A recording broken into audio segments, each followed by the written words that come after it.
기도하겠습니다. 하나님의 소원은 하나님과 우리가 하나가 되는 것입니다. 그의 생명과 그의 복과 그의 기쁨과 그의 꿈이 우리와 하나 돼서 우리와 하나님이 한 몸 되고 한 마음 되고 한 뜻 되는 것이 하나님의 소원입니다. 사랑으로 하나 되게 하소서. 그래서 하나님과 동행하며 살아가는 하나님의 자녀된 축복을 우리에게 허락해 주시옵소서. 예수 그리스도 이름으로 간절히 기도드렸습니다. 아멘. 오늘은 말씀들 신명기 5번째 시간으로 말씀을 전합니다. 신명기라는 것은 하나님께서 우리에게 반드시 해야만 되는 그 명령, 그 규례, 그 법도를 전하는 것이 바로 신명기죠. 신명기라는 뜻은 하나님의 명령 이런 뜻이 아닙니다. 신을 뜻하는 신자가 아니고 거듭 신자예요. 그래서 새기고 또 새기고 기억하고 또 기억하고 읽고 또 읽고 절대 잊어버리면 안 돼. 이게 거듭 신자를 써서 신명기. 절대로 잊어버리면 안 되는 하나님의 법도. 이게 바로 신명기죠. 근데 그걸 그냥 읽고 또 읽고 그 신명기를 읽고 또 읽고 읽고 또 읽고 그러면 물론 법인데 법전이에요. 규례예요. 근데 읽고 또 읽고 읽고 또 읽고 하면은 계속 무슨 생각만 드냐면 이거 사랑하라는 말이구나. 정말 이게 굉장히 오래된 책이잖아요. 근데 그 법전 하나하나를 읽으면은 다 사랑이에요. 얼마나 디테일하고 얼마나 작은 것까지 써놨는지. 그래서 그 신명기에 나타난 가장 중요한 핵심은 예수님도 말씀하신 것처럼 하나님 사랑, 이웃 사랑, 사랑이다. 그래서 사람은 사랑하지 않으면 살 의미가 없는 거죠. 마음을 다하고 뜻을 다하고 힘을 다해서 하나님을 사랑하고 내 자신을 내 이웃을 내 자신처럼 사랑하는 그 법이 우리 인생의 목적이기 때문에 그런 거지. 그래서 사람은 톨스토이의 책이 있죠. 사람이 무엇으로 사는가? 사랑으로 산다. 그것이 인류도 깨달은 것이고 하나님도 우리에게 말씀하신 것이죠. 그래서 가장 중요한 것은 사랑법입니다. 서로 사랑하라. 사랑을 유지해가는 게 또 어려워요. 그래서 두 번째 법은 뭐냐면 그 사랑을 계속 유지해 나가려면 정결해야 된다. 거룩해야 된다. 세 번째, 사랑을 계속 유지하는데 희미할 수도 있고 충만할 수도 있죠. 그 사랑을 유지하면서 충만하게 사랑하는 방법은 뭐냐면 나누고 베풀고 공감하고 이해하고 기다리는 바로 섬김법이라는 것입니다. 오늘은 그 네 번째 시간으로 다시 사랑법이라는 제목으로 하나님의 말씀을 전하고자 합니다. 일평생 한 번도 실수 없이 완전하게 사랑하고 충만하게 사랑하고 영원히 사랑한다면 뭐 그보다 더 좋은 게 없겠죠. 그러나 지금 우리는 천국에 사는 게 아니기 때문에 공중 권세 잡은 마귀의 지배 아래서 죄악의 지배 아래서 전쟁과 경쟁과 약육강식에 정말 돈이 지배하고 권력이 지배하고 세상에 나쁜 것들이 지배하는 마귀의 땅에서 살아가고 있기 때문에 우리는 다 여러 가지 유혹과 실수가 있기 마련입니다. 잘하려고 했는데 오해가 생기고 잘하려고 했는데 섭섭함이 생기고 잘하려고 했는데 다툼이 생기죠. 마치 여우와 학처럼 여우는 대접에 대해 이렇게 하면 저 사람이 기뻐할 거라고 생각하고 대접에다가 줘야 했는데 학은 너무 기분이 나쁜 거예요. 뭐야 이거? 학은 또 자기 생각만 하면서 여우를 사랑해서 호리병에다가 물고기를 줬는데 여우는 한 마리도 못 먹어요. 둘 다 잘하려고 한 건데 서로 간에 오해가 섭섭함이 다툼이 생기는 것이죠. 그러면 이제 서로 원수가 되는 겁니다. 서로 미워하기 시작하는 거죠. 여우가 학에게 어떻게 네가 나한테 이럴 수가 있냐. 학이 여우에게 어떻게 네가 나한테 이럴 수가 있냐. 근데 둘 다 서로 사랑하려고 한 건데 사탄 마귀가 막 그걸 꼬게 만들고 오해하게 만들어. 진짜 사랑해서 베푼 거예요. 물론 잘 몰랐던 것뿐이죠. 먹는 방식을. 그것만 그냥 서로 얘기했으면 되는 건데 난 대접에다 먹어야 돼. 난 호리병에다 먹어야 돼. 아 그렇구나 하면 그것만 깨달으면 되는데 사탄 마귀가 귀에다 대고 얘기를 하는 거예요. 제가 다 널 미워해서 하는 거야. 제가 너 미워가지고 일부러 호리병에다 준 거야. 일부러 대접에다 준 거야. 그러니까 그냥 분노가 그냥. 그래서 서로 교회를 망치는 가장 나쁜 게 뭔지 압니까? 섭섭이에요. 섭섭이. 그 한번 찾아오잖아요. 멈추지가 않아요. 이 섭섭이가. 사탄 마귀가 그 틈을 파고 들어가지고 계속 얘기하기 때문에 사람이 사는 세상은 물론 신명기 법은 그렇습니다. 의도적으로 악을 행하면 반드시 죽여야 돼요. 계획적으로 살인하고 도량 요즘 뭐 어저께 하도 피곤해가지고 뭐 뉴스를 봤는데 소래포구가 다 망했다고 뉴스가 나오더라고요. 그래서 저도 어렸을 때 소래포구를 많이 갔는데 그 소래포구가 왜 망했나? 그 횟집 막 그런 거 개도 유명하고 그랬는데 근데 하도 상인들이 속여 팔아가지고 사람들이 이제 안 간대요 소래포구를. 뭐 그냥 바구니 속여 팔고 뭐 그래가지고 그게 다 망했다 그러더라고요. 다 텅텅 비었대. 그러면서 이렇게 그 바구니 속이고 되박 속이고 이런 사람들은 신명기법에 의하면 반드시 죽여야 됩니다. 일부러 고의적으로 계획과 의도를 가지고 악을 행하는 사람은 이스라엘에서 죽여서 반드시 제할지니라. 근데 실수하는 사람이 있잖아요. 착각하는 사람이 있잖아요. 서로 오해가 생기는 수가 있잖아요. 그런 사람들은 어떻게 하냐.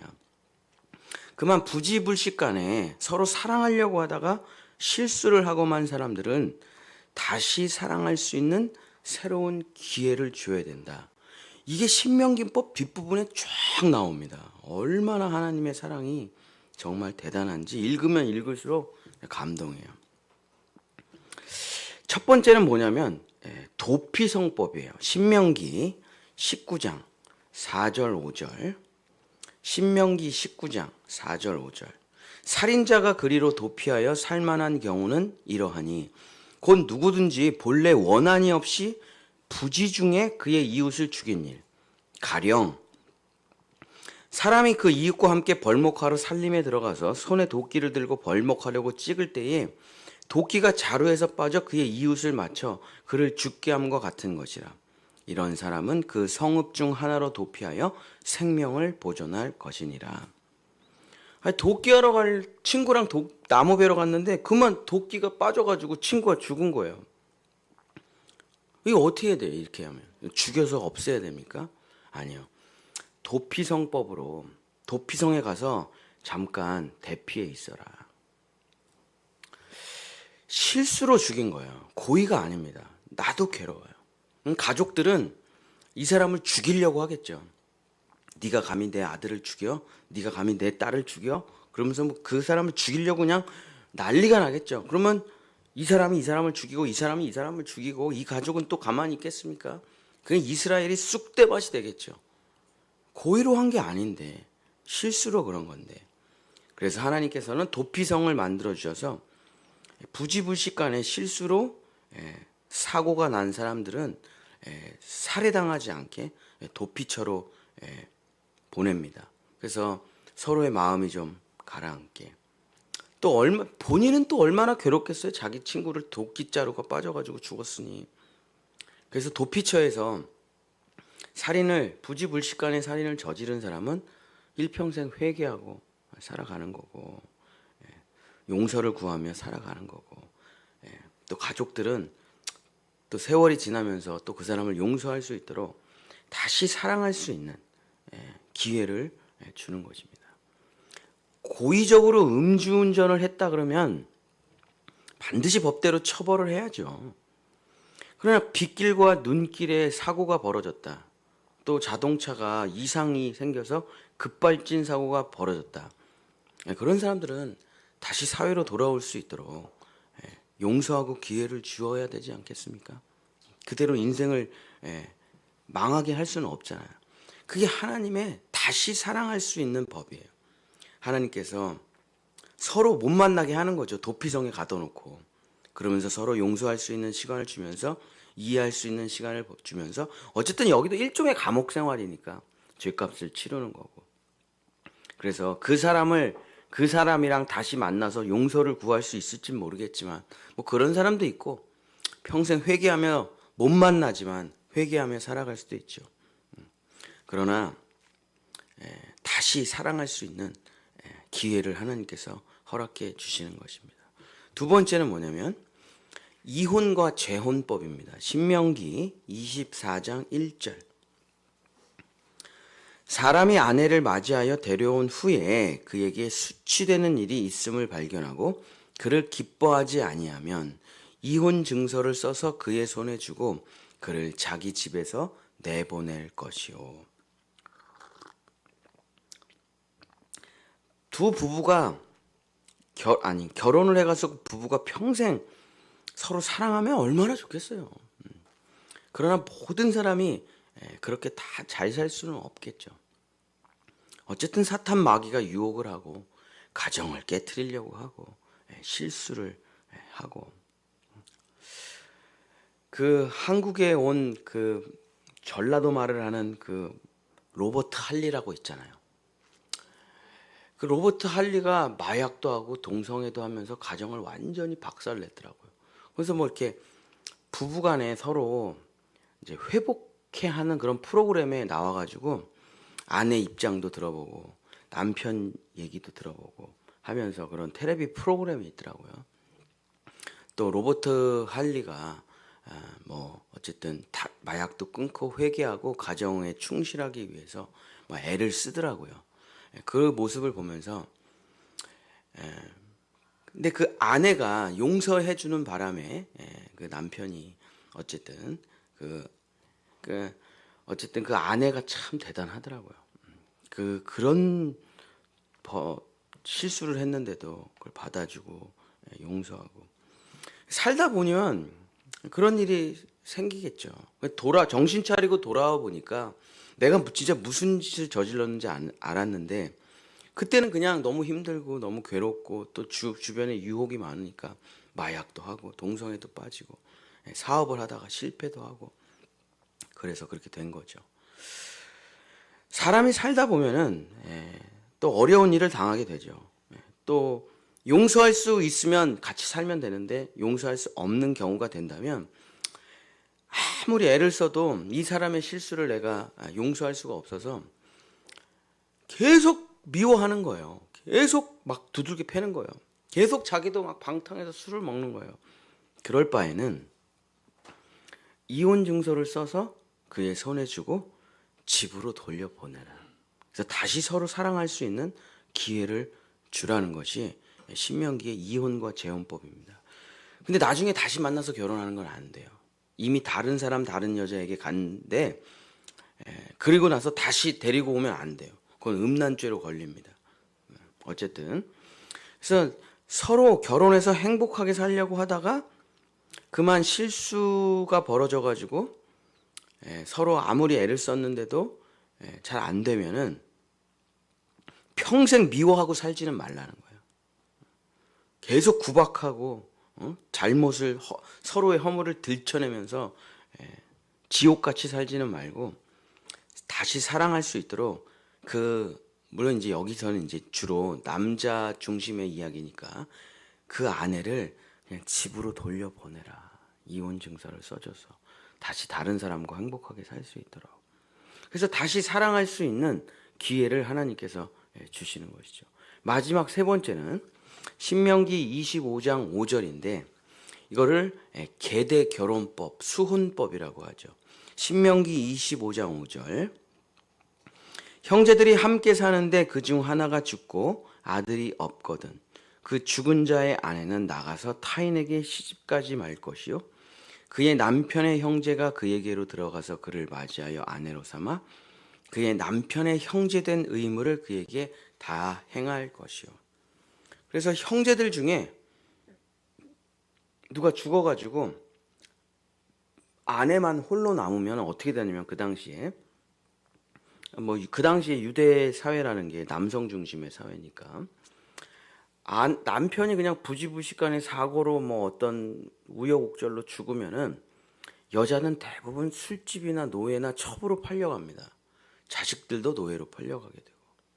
그러니까 그 형제가 그 홀로 된 내 형제의 아내를 가족들을 돌보라는 게 계대 결혼법이에요. 나머지 형제들이 그 홀로 된 가족을 책임지라.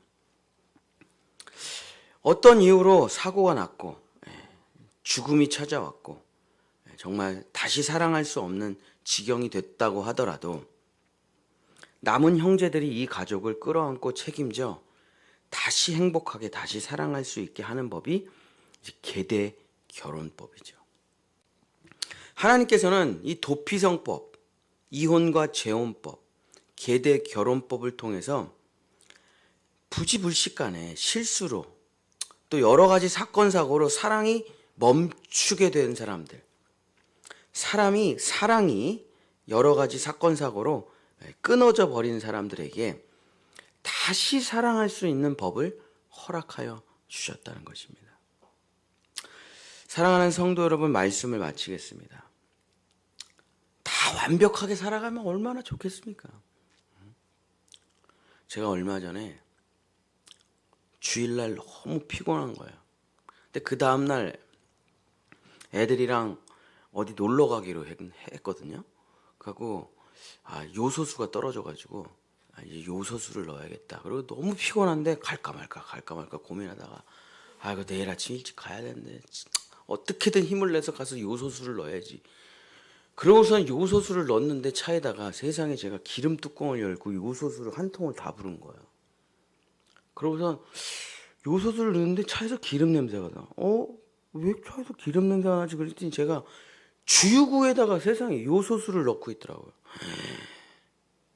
그래가지고 막 미쳤구나, 내가 미쳤어. 그러고서 올라와서 컴퓨터로 막 검색을 했더니 주유구에다가 요소수를 넣으면은 끝장난 거예요. 다 교체를 해야 돼, 부품을. 그래가지고 그 다음날 레카차로 끌고 가가지고 차를 그냥 다 밑에 부분을 기름통 라인 싹 깔아가지고 그냥 돈이 어마어마하게 수리비가 들었죠. 그게 너무 피곤해가지고 주일날 너무 일이 많아가지고 진짜 정신을 못 차린 거죠. 얼마나 진짜 자책하고 괴로웠는지 수리비가 너무 많이 나와가지고 어쨌든 그 부품을 다 뜯어내고 새 부품으로 고쳤는데 차가 옛날같이 나가지는 않더라고요. 뭔가 나가긴 나가는데 옛날 같지가 않아, 성능이. 그러나 어쨌든 폐차할 때까지 타야 되니까 어쨌든 고쳐서 타야 되겠죠. 그렇습니다. 실수하지 않으면 얼마나 좋을까요? 진짜 완벽하게 인생을 살아간다면 얼마나 좋을까요? 정말 모든 일이 다 잘 된다면 얼마나 좋을까요? 인생이 그럴까요? 그렇지 않죠.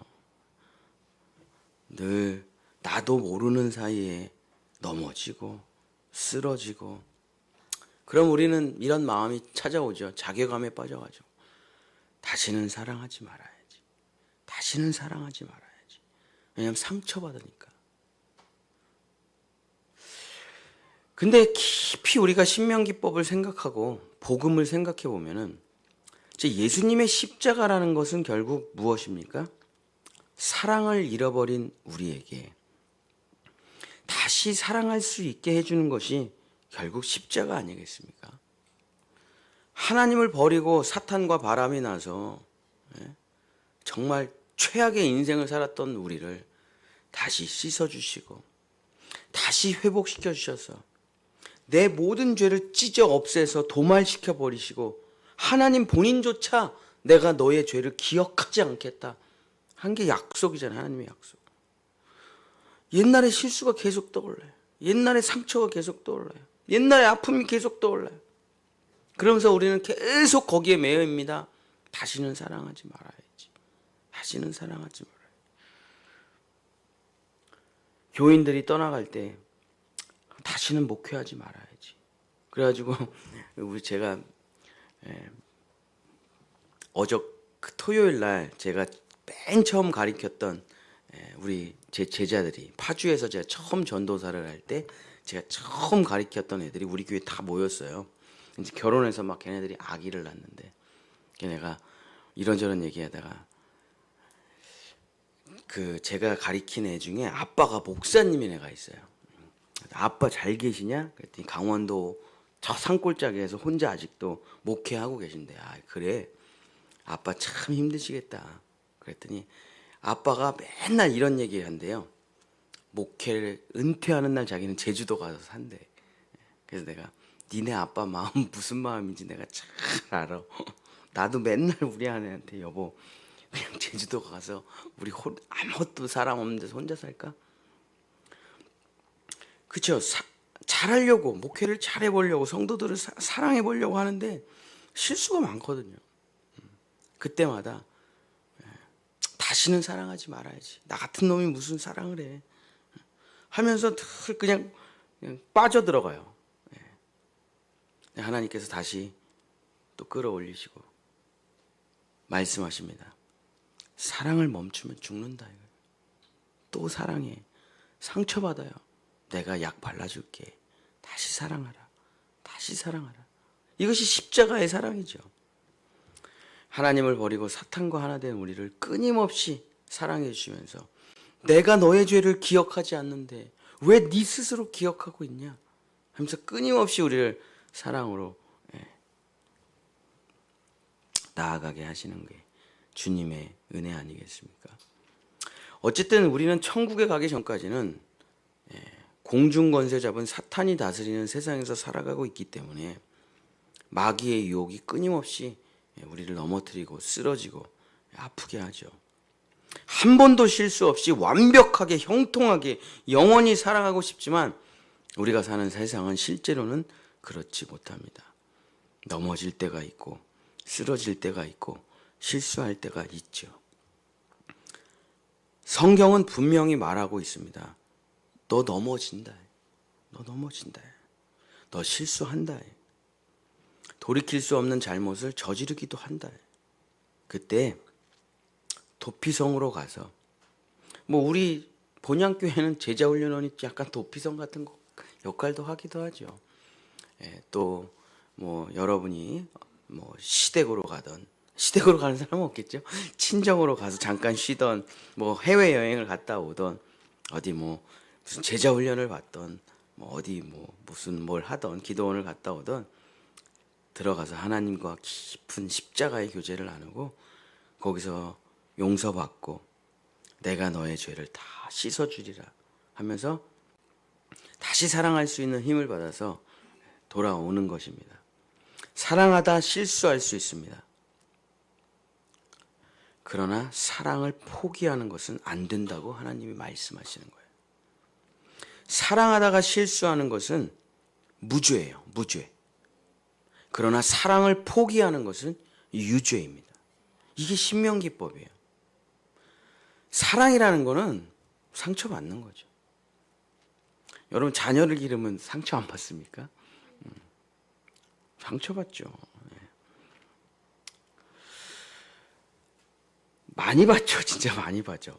갑자기 제가 뭐가 생각나가지고 많이 받아요. 내 자녀인데도 많이 받아요.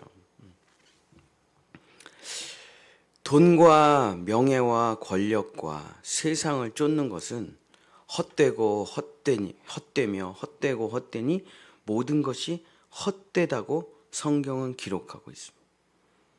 그러나 사랑하는 것은 헛된 것이 아닙니다. 귀하고 귀하며 귀하고 귀하니 모든 것이 귀하도다.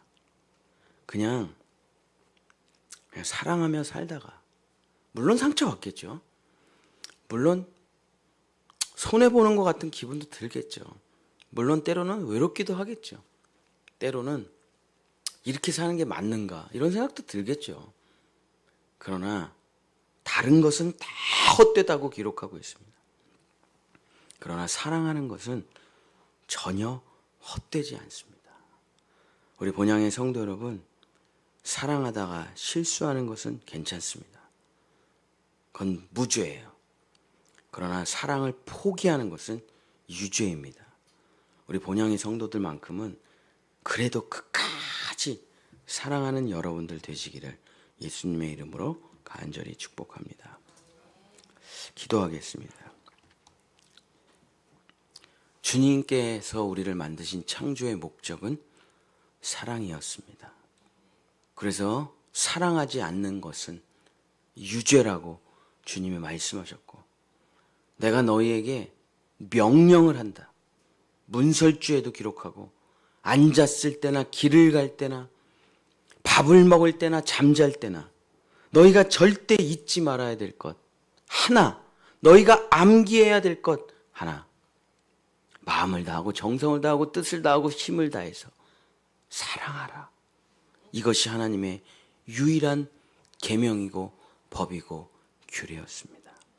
주님, 때로 모진 비바람이 불고 넘어지고 쓰러지겠지만 주님이 나를 사랑하신 것처럼 우리도 서로 사랑하며 살아가는 하나님의 자녀가 돼서 그 사랑을, 하나님께서 우리에게 내려주셨던 그 사랑을 충만히 누리고 하나님께 은혜와 감사의 찬양을 올려드리는 사랑의 아들들이 다 될 수 있도록 주여 이 새벽에 우리들을 역사하여 주시옵소서. 여호와는 내게 복을 주시고 너를 지키시기를 원하며 여호와는 그 얼굴을 내게 비추사 은혜 베푸시기를 원하며 여호와는 그 얼굴을 내게로 향하여 뜨사 평강 주시기를 원하노라. 아멘.